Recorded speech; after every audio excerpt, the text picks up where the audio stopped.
All right. So you should have your notes open that look like this. You have potential energy, kinetic energy, law of conservation. Pretty quick and simple notes for today. Excuse me. Yes. What's the code? I was in the middle of putting it in. Okay. I'll put it in the chat here. Okay. There's a link. So you can just click on it. It should take you right to it. All right.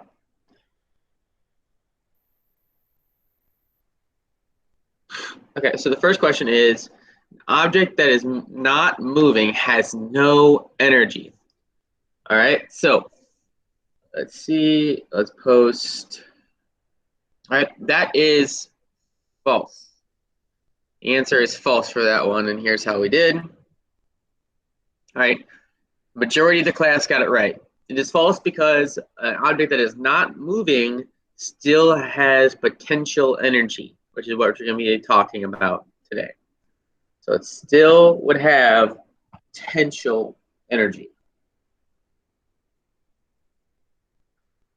So that's what we're talking about today. We're going to talk about potential and kinetic energy.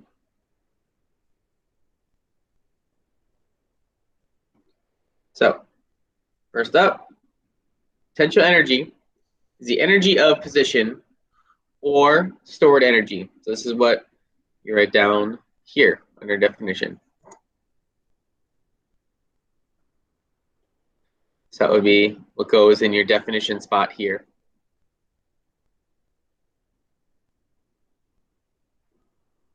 All right, so potential energy is energy of position or stored energy. Now what that means is the energy is relative to its position. So you see the ball at the top of the hill, based on its position at the top of the hill, has more kinetic energy than if it were at the bottom of the hill. It's energy that is stored, ready, and waiting to be used. So that's what stored energy means, like stored energy in a battery. There are different types of potential energy, but we're not going to talk about those today because it's not which we're, in order to cover all our material quickly, we'll kind of leave those out, but there is other types of stored energy.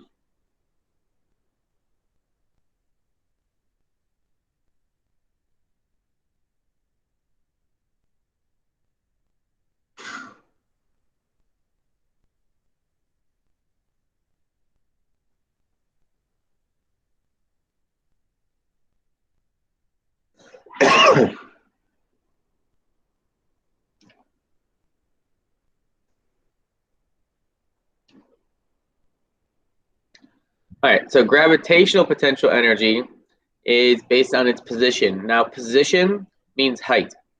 That's kind of what we're going to talk about. It's based on its position, which I mean height. All right, so if you ever see GPE, that's gravitational potential energy. It's the potential energy an object has based on gravity and its height.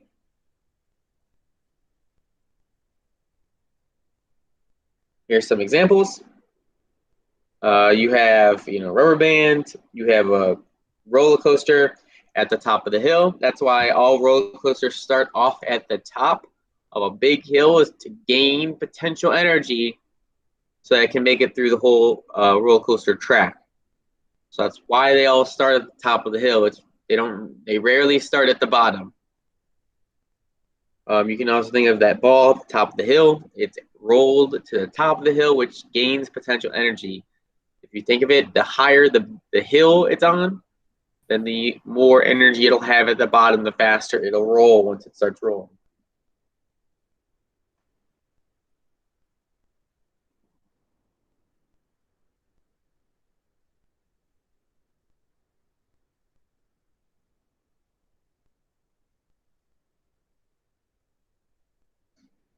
All right, so these are the two factors that determine an object's potential energy. Its mass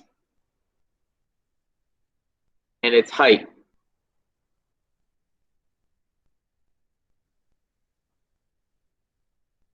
Now, mass is your weight. It's how gravity affects you.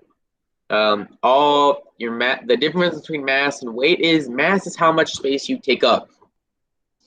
Your weight is how much gravity is pulling you down towards the earth. So someone that has more mass will weigh more. So if you think of somebody who weighs a lot, they're generally bigger. So that means gravity has more space to pull down on that person.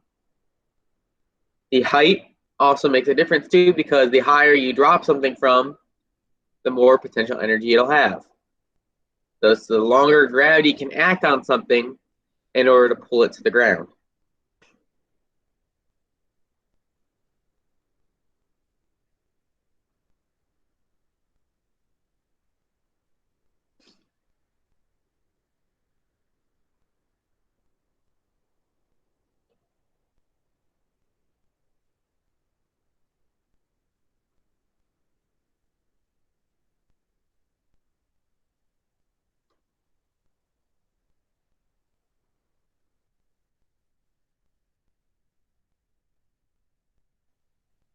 Any questions so far?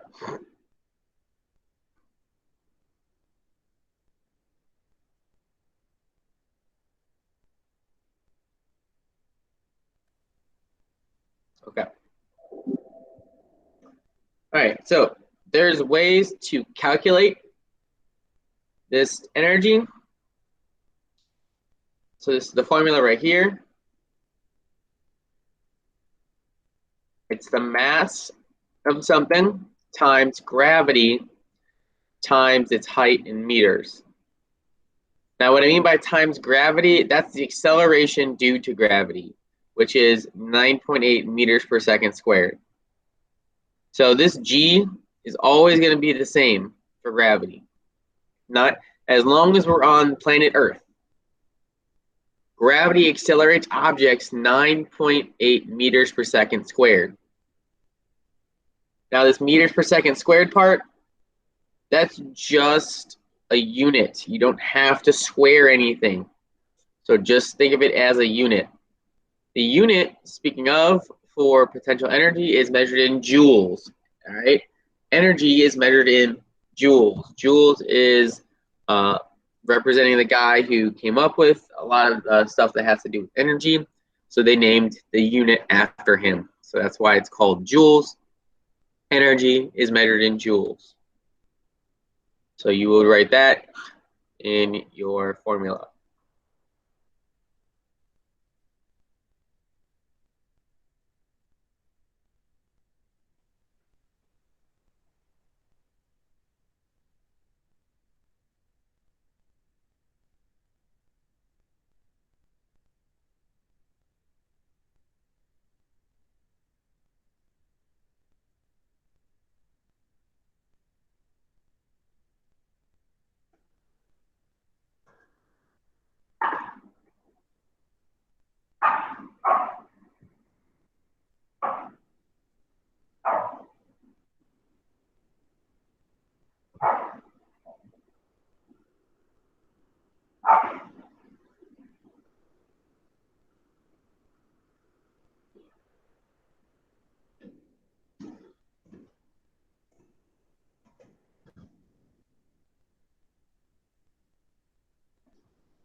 All right, if you are all caught up, this is what your note should look like. That energy is energy position, or stored energy. The two factors that determine potential energy is its mass and its height. The formula is mass times gravity times height, and then M stands for mass, G stands for gravity, H stands for height. In meters.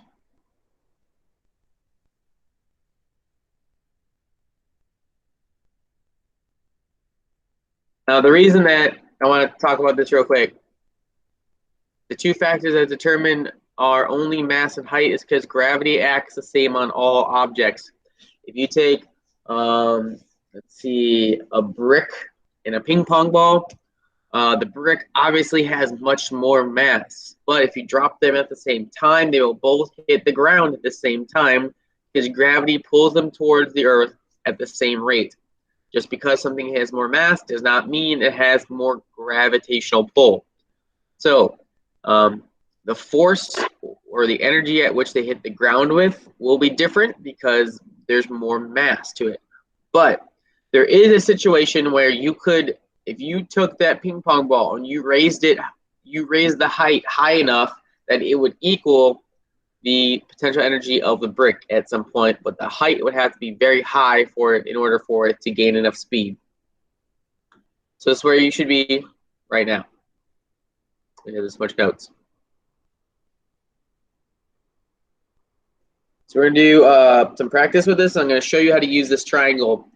All right, if you've ever had me in class before, this triangle is very familiar to you, but if you haven't, you might be asking yourself, what the heck is that?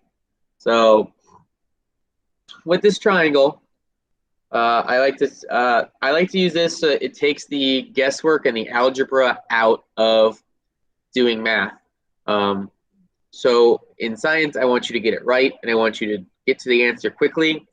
We can talk about the math stuff later if you're really interested in it, but this is like a shortcut.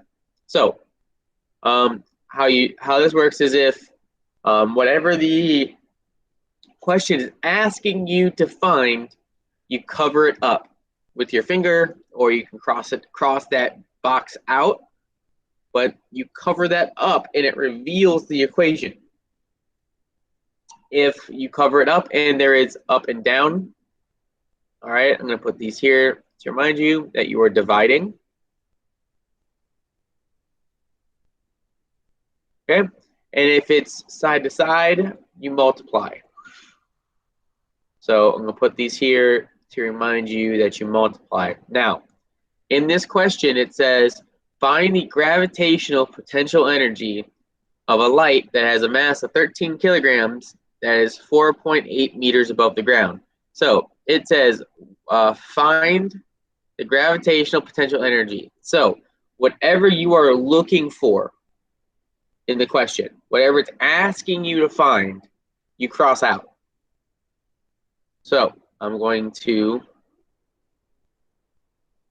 cross out PE. So that helps you think that you're removing it from the equation.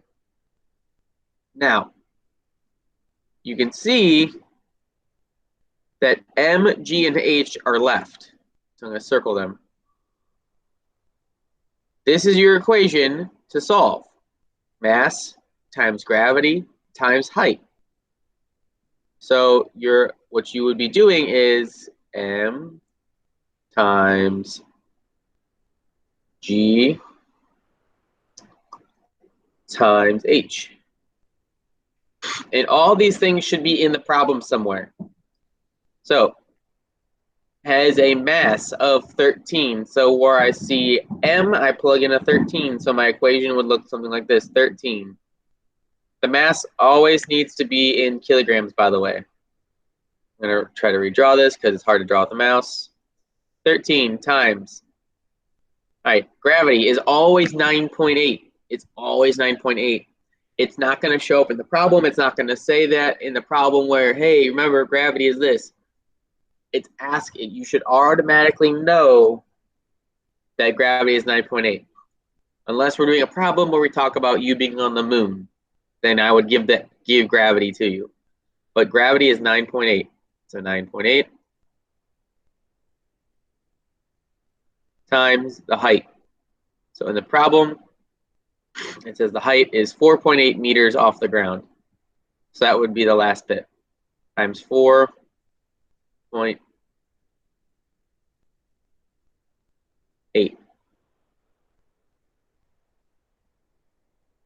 All right, now all you got to do is plug this bit into a calculator. Again, like this part right here, I don't expect you to do in your head. All right, So let me pull up a calculator. So it would be 13 times 9.8 times 4.8. So the answer I got is 611.52.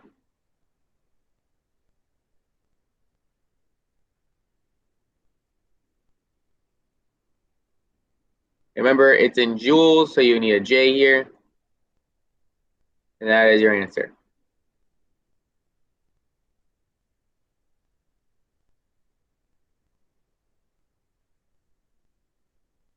Now, on the end of the week assessment, this will be there, I promise you. So at the end of the week assessment, calculating something like this will be there. I'm guaranteeing it. So just to kind of let you guys know, this is it. And then again, this should not be new. It should be review because we covered this in, well, you know what? I take that back because from what I remember, we were just kind of getting out of school when the virus hit. So you might have covered this, you might not have. But regardless, the math is easy. I'm not gonna, if I ever ask you a question like on Nearpod, it'll be an easy one, just so that we can have a good idea of how to do it. All right, so let's go to this next one. So here's an example of, that first one was easy because it was just straight multiplication. This one's a little bit more challenging because it's asking you to find the mass, all right? So we are looking for the mass. Now remember, whatever you're looking for, you cover up. So it says a marble was on a table that is 2.4 meters off the ground. The marble, what is the mass of the marble if it has 568 joules of potential energy? So step one, cover up what you're looking for. So it says, what is the mass? That is what I'm looking for, so I'm going to cover it up. So just pretend this box is not here.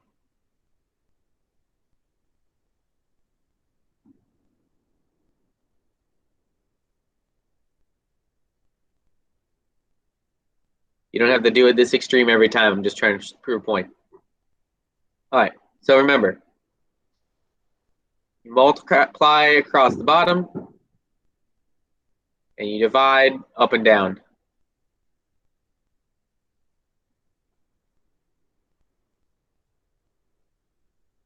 All right, so what you're left with is PE. Your potential energy is on top. Now this line right here, pretend it's the line in a fraction. So it's over G times H.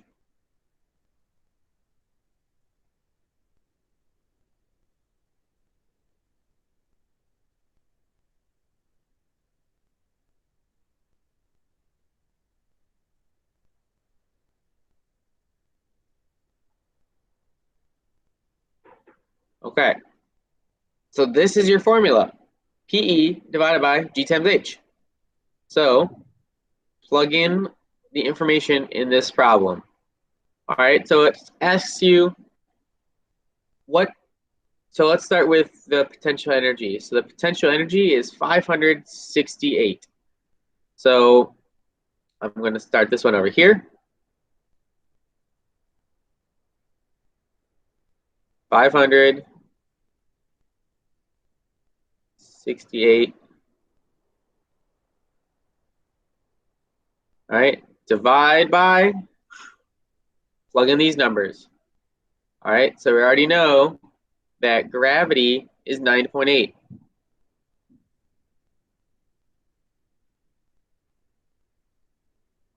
Times your height, which was 2.4.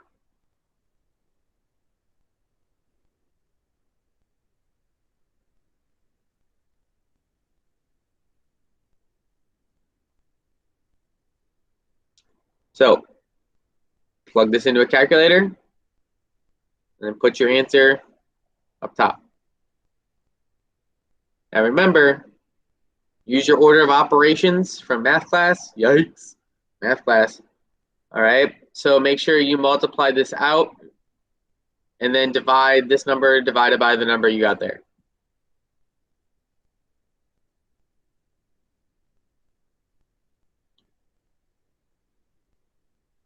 So go ahead and do that now. All right, so do this on your screen. Show me that you kind of understand what's going on.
Angela, good job.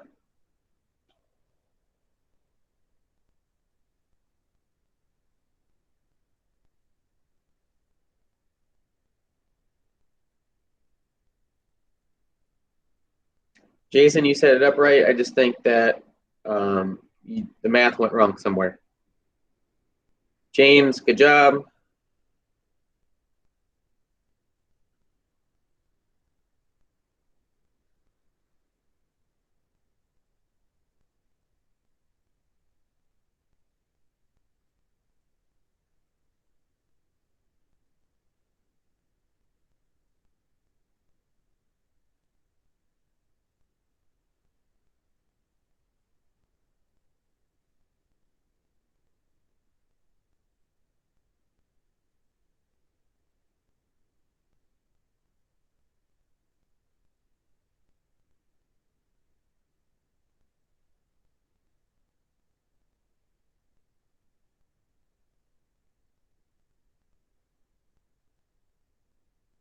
All right. All right, so it looks like so the answer is 24.15. That's the answer. That's what you should have got. Now, if you got anything different, you may have messed up the math somewhere where you might have done 9.8 times 2.4 and then divided that by 568, which just means you put it in your calculator backwards. Oh, so when we did when we calculated, we should have did 568 divided by the answer we got from 9.8 times 2.4. Correct. That's what I messed up on. Yep. Easy mistake to make. That's not a big deal. So as long as you caught that, you'll do better on the next one. All right, but I do need to move on because we only got about 10 minutes left. So let's get to the end. All right, next one is kinetic energy. Simple. It's energy of motion, energy of moving objects. It's the energy of motion or moving objects.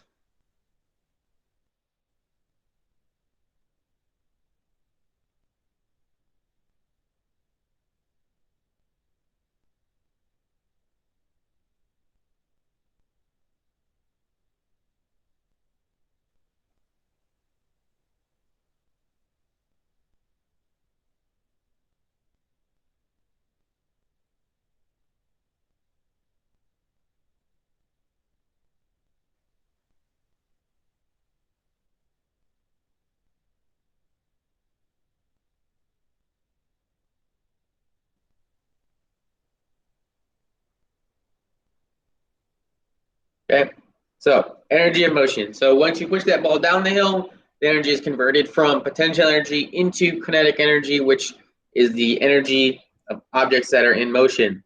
So objects that are in motion would be like a rubber band flying through the air, the roller coaster rolling down the hill, or the ball rolling down the hill.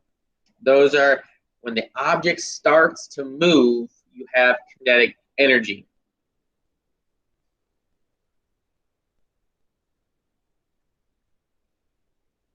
All right, the factors that determine the kinetic energy is how massive the object is, how big it is, and how fast it's moving. Those are the two things that determine the kinetic energy of an object is how fast it's moving and its mass.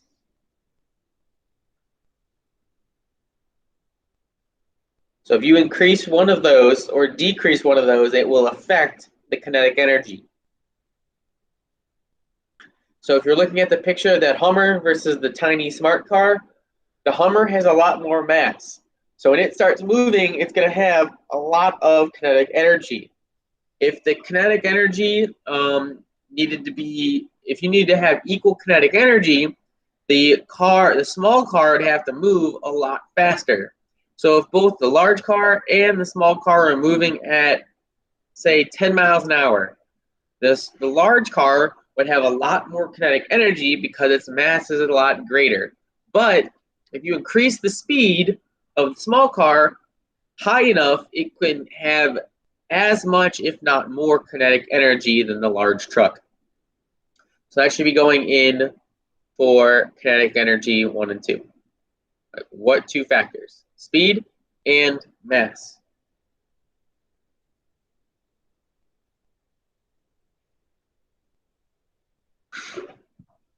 All right, so the formula for calculating is 1/2 the mass times the velocity squared. So it's 1/2 mass times velocity squared.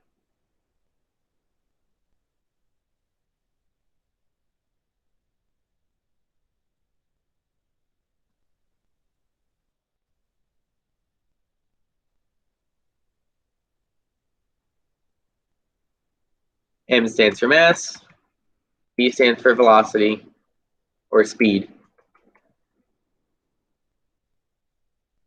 Those things can be interchangeable in this context, even though they are not the same thing in general.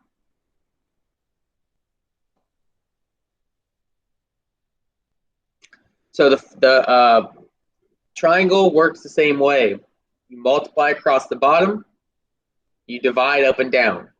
You do have to square V. All right, so you will have to square V.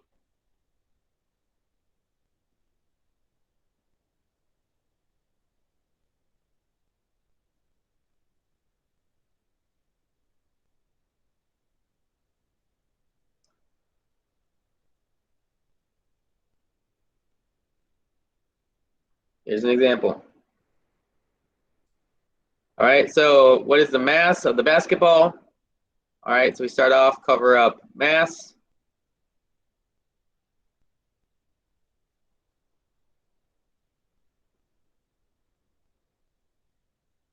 It has kinetic energy of 105.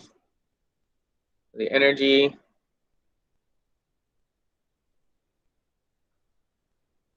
is 105.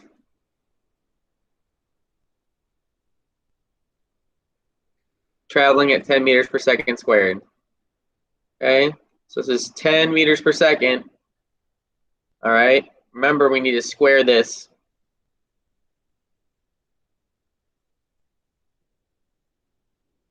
Okay,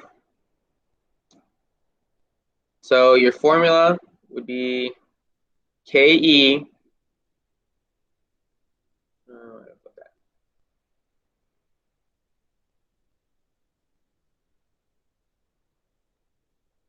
divided by 1/2 of 10 squared. Now, when I do this, what I like to do is I like to just break it down so I have easy numbers to deal with. So at the bottom, I'm going to simplify this into one whole number. So you have 105 up top. You're not going to worry about that for yet. Divided by 10 squared. So that's 10 times 10. 10 times 10 is 100. 1/2 times 100 is 50. So that goes at the bottom. And you put that in your calculator, you should get like 2 point something.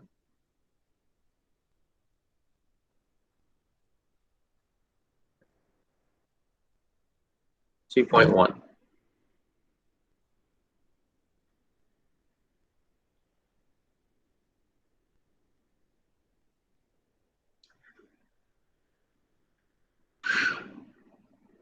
All right. And lastly today, to finish out the notes, law of conservation. Law of conservation is saying that energy is conserved. That means whenever you do something, move somewhere, do a chemical process, the energy does not disappear, it is transferred. So energy cannot be created or destroyed, only changed.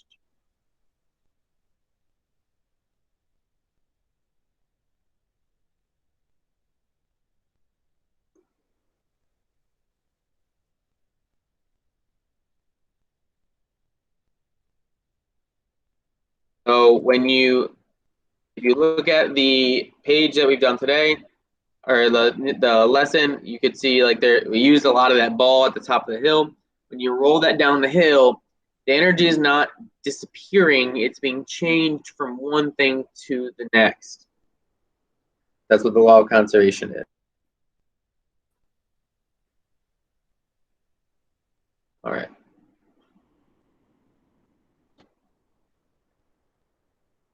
So that brings us to the end of today. So here's what your notes should look like with all this stuff filled in. I know we went pretty fast over the mathy things today, but we will be going back and going over those later. So tomorrow we're going to be doing an exercise where we practice that. So tomorrow we will practice the calculations because they are on the end of the week exam. So make sure that tomorrow you're ready to do that. Have a calculator ready. I'm going to try to make it so it's simple to do online. All